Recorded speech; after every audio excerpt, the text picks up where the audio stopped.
মাত্র 1 কাপ ছোলার ডাল দিয়ে দুপুরে বা রাতের ডিনারে খাবার মতো দারুণ একটা রেসিপি আজ তোমাদের সাথে শেয়ার করব। একই রকম পোলাও খেয়ে খেয়ে কি বোর হয়ে গেছো? তাহলে একবার এইভাবে পোলাও বানিয়ে খাও, যেমন টেস্টি তেমনি হেলদি। আর এই পোলাওটা একদম ঝরঝরে হওয়ার জন্য আমি তোমাদের সাথে কিছু টিপস অ্যান্ড ট্রিক্স শেয়ার করব। আর তাই তোমরা যদি ভিডিওটা স্কিপ করে দেখো তাহলে সব কিছুই মিস করবে। নমস্কার, আমি রমা। আমার আরও একটা নতুন রেসিপিতে তোমাদের সবাইকে স্বাগত। তাহলে চলো আজকে রেসিপি শুরু করা যাক। তো পোলাও বানানোর জন্য সবার প্রথমে আমরা পেঁয়াজটা কেটে নেব। এখানে আমি 3টে পেঁয়াজ নিয়েছি, পেঁয়াজের খোসাটাকে ছাড়িয়ে নিয়ে এবার দেখো আমি পেঁয়াজটাকে কিভাবে কাটছি। পোলাও বানানোর জন্য পেঁয়াজ কিন্তু সবসময় এইভাবেই কেটে নিতে হয়। এই যে দেখো, পেঁয়াজের কিন্তু লম্বার দিকটা থেকে আমি কাটিংটা করলাম না, পেঁয়াজটাকে আড়াআড়ি করে নিয়ে তারপরে পেঁয়াজগুলোকে সরু সরু মানে একদম পাতলা পাতলা করে কেটে নিয়েছি। তো 3টে পেঁয়াজ কেটে নিয়েছি। এবার 5টা কাঁচা লঙ্কা একটু করে কাট লাগিয়ে দিচ্ছি, মানে কাঁচা লঙ্কাগুলোকে আমরা চিড়ে নেব। তো কাঁচা লঙ্কাগুলো চিড়ে নেওয়া হয়ে গেছে। এবার কেটে নেব টমেটো। এখানে 2টো মিডিয়াম সাইজের টমেটো নিয়েছি। এবার টমেটোর মুখের অংশটাকে কেটে বাদ দিয়ে তারপর আমরা টমেটোটাকে একদম ছোটো ছোটো টুকরো করে কেটে নেব। তোমরা চাইলে বটিতেও কেটে নিতে পারো। তো পেঁয়াজ টমেটো আমাদের কাটা হয়ে গেছে, আর সাথে লঙ্কাও আমরা চিড়ে রেখে দিয়েছি।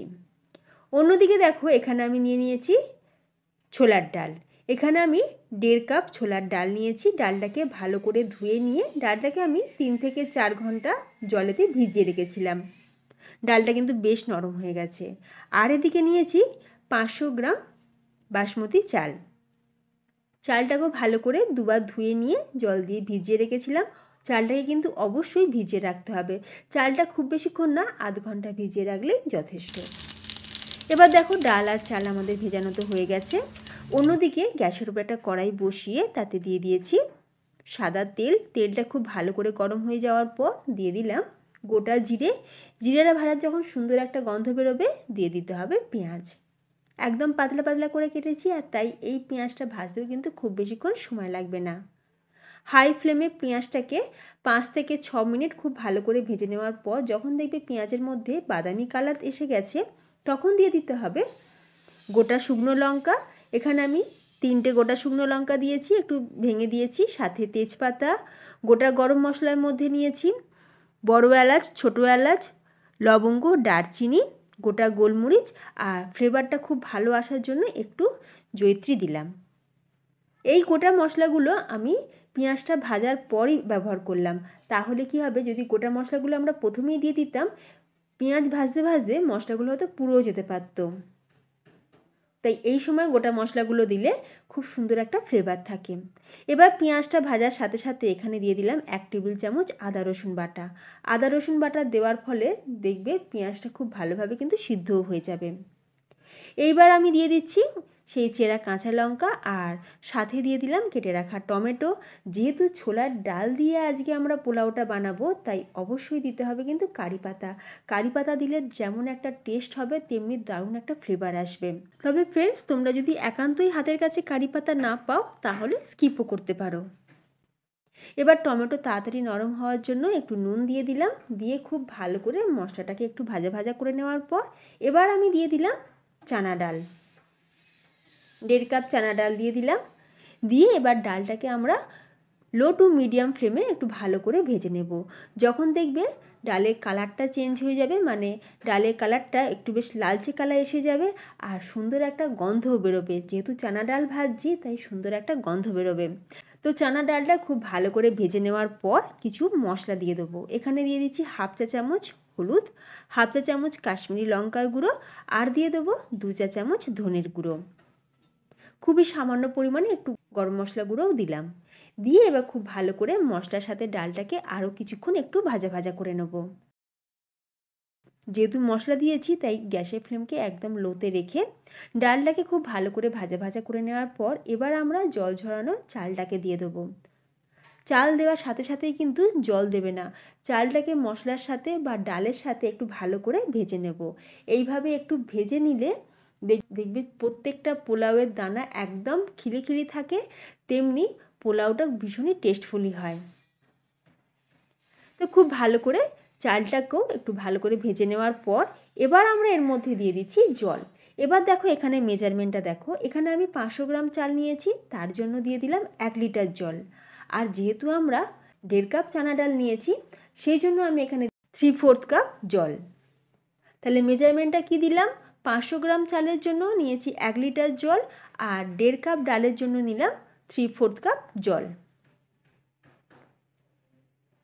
এবার স্বাদ অনুযায়ী নুন দিয়ে দিলাম, দিয়ে খুব ভালো করে এবার এটাকে ফুটিয়ে নেব। হাই ফ্লেমে যখন দেখবে এটা একদম ফুটে উঠবে, সেই সময় আমি চাপা দিয়ে দিলাম। চাপা দিয়ে গ্যাসের ফ্লেমকে একদম লোতে করে দিয়ে চালটাকে আমরা কুক হতে দেব।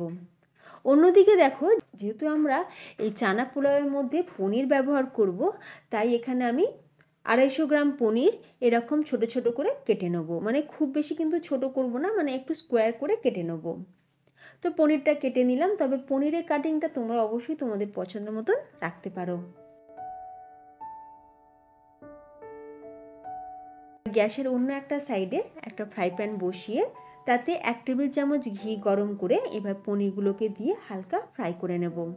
ঘিয়ের সাথে যেমন ছোলার ডালের কম্বিনেশনটা ভীষণ ভালো আসে, তেমনি পনিরের সাথেও কিন্তু দারুণ লাগে। আর তাই চেষ্টা করবে একটু ঘি দিয়ে পনিরটা ফ্রাই করার, তাহলে দেখবে পোলাওয়ের টেস্ট চচ্চর করে বেড়ে যাবে। তো যাই হোক, পনিরটা দেখো একটু লাল লাল করে ভেজে নেওয়ার পর এর মধ্যে দিয়ে দিলাম স্বাদ অনুযায়ী একটু নুন, খুবই সামান্য পরিমাণে একটু হলুদ, আর খুবই সামান্য পরিমাণে একটু কাশ্মীরি লঙ্কার গুঁড়ো। ব্যাস, আর কিছুই দেওয়ার দরকার নেই, পনিরটা আমাদের রেডি হয়ে গেছে। এরপর এই ভাজা পনিরটাই আমরা ঢেলে দেবো রাইসের মধ্যে। যতক্ষণ পনিরটা ভাজা হচ্ছিল, আমি রাইসটাকে একবার একটুখানি উল্টে পাল্টে দিয়েছিলাম।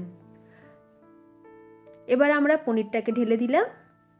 আর এই সময় দেখো বন্ধুরা, রাইস কিন্তু আমাদের বেশ কুক হয়ে গেছে।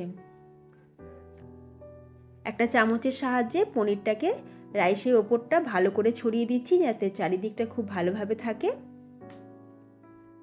এবার আমি তোমাদের রাইসটা একটু তুলেও দেখাচ্ছি, আর তোমরা দেখে নিশ্চয়ই বুঝতেই পারবে যে রাইসটা কতটা ঝরঝরে হয়েছে।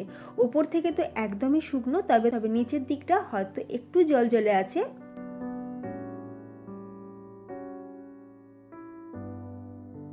দেখো তোমাদের আমি দেখিয়ে দিলাম, রাইসটা কিন্তু আমাদের প্রপারলি কুক। এবার দেখো তোমাদের ডালটাও দেখিয়ে দিচ্ছি। এই দেখো হাতের মধ্যে চিপে ধরছি, দেখো ডালটাও কিন্তু ম্যাশ হয়ে যাচ্ছে। তাহলে চাল আর ডাল কিন্তু আমাদের খুব ভালোভাবে কুক হয়ে গেছে। এরপর ফাইনালি আমার সব থেকে ফেভারিট কুচনো ধনেপাতা, সেটা ওপর থেকে একটু ছড়িয়ে দিলাম, মানে খুব বেশি না, খুবই সামান্য পরিমাণে একটু গরম মশলার গুঁড়ো দিয়ে গ্যাসের ফ্লেমটাকে অফ করে দিয়ে আমি চাপা দিয়ে এটাকে 5 থেকে 10 মিনিটের জন্য এইভাবেই রেখে দেবো, যতক্ষণ পোলাওটা রেস্টিংয়ে রাখলাম। অন্যদিকে তোমাদের তাড়াতাড়ি করে একটা রায়তা বানানো দেখিয়ে দিই।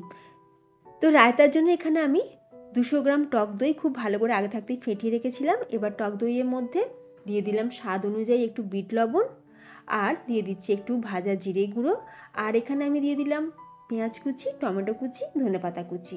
ব্যাস, আমি আর কিছুই দিচ্ছি না। তোমরা চাইলে এর মধ্যে একটু শসাও দিতে পারো বা একটু চাট মশলাও দিতে পারো। তো রায়তা কিন্তু আমাদের একদম তৈরি, মানে ইনস্ট্যান্ট রায়তা আমাদের একদম তৈরি। আর অন্যদিকে দেখো 10 মিনিট রেস্টিংয়ে রাখার পর আমাদের পোলাও কিন্তু একদম ঝরঝরে তৈরি হয়েছে। যদিও এখন পোলাওটা বেশ গরম আছে, পোলাও কিন্তু ঠান্ডা হলে তারপরেই নাড়াচাড়া করা, না হলে চালগুলো ভেঙে যাওয়ারও সম্ভাবনা থাকতে পারে। তো যাই হোক, ঝরঝরে পোলাও কিন্তু আমাদের একদম রেডি। আর তোমরা দেখতেই পেলে কত সিম্পল এই পোলাওটা বানানো, কিন্তু স্বাদের দিক থেকে নো কম্প্রোমাইজ। এতটা টেস্টি হয়, ভীষণই ইউনিক একটা রেসিপি। তোমরা বাড়িতে অবশ্যই একবার ট্রাই করে দেখো, সকলে কিন্তু খুবই পছন্দ হবে। আর আমরা একই রকম তো পোলাও বানিয়েই থাকি, কিন্তু একবার এইভাবে ছোলার ডালের সাথে পনির দিয়ে এইভাবে পোলাওটা বানিয়ে দেখো, তোমাদের সকলের ভালো লাগবে। আজকের রেসিপি যদি তোমাদের ভালো লাগে, তাহলে অবশ্যই ভিডিওতে একটা লাইক দিয়ে চ্যানেলটা সাবস্ক্রাইব করে রেখো, আর পাশে থাকা বেল আইকন অবশ্যই প্রেস করে রাখবে। তাহলে আমি চ্যানেলে যখনই ভিডিও আপলোড করব, তার নোটিফিকেশান সবার আগে তোমাদের কাছে পৌঁছে যাবে। ভিডিওটা আমি এখানেই শেষ করলাম। দেখা হবে নতুন কোনো রেসিপির সাথে। ভালো থাকবে, সুস্থ থাকবে, ধন্যবাদ।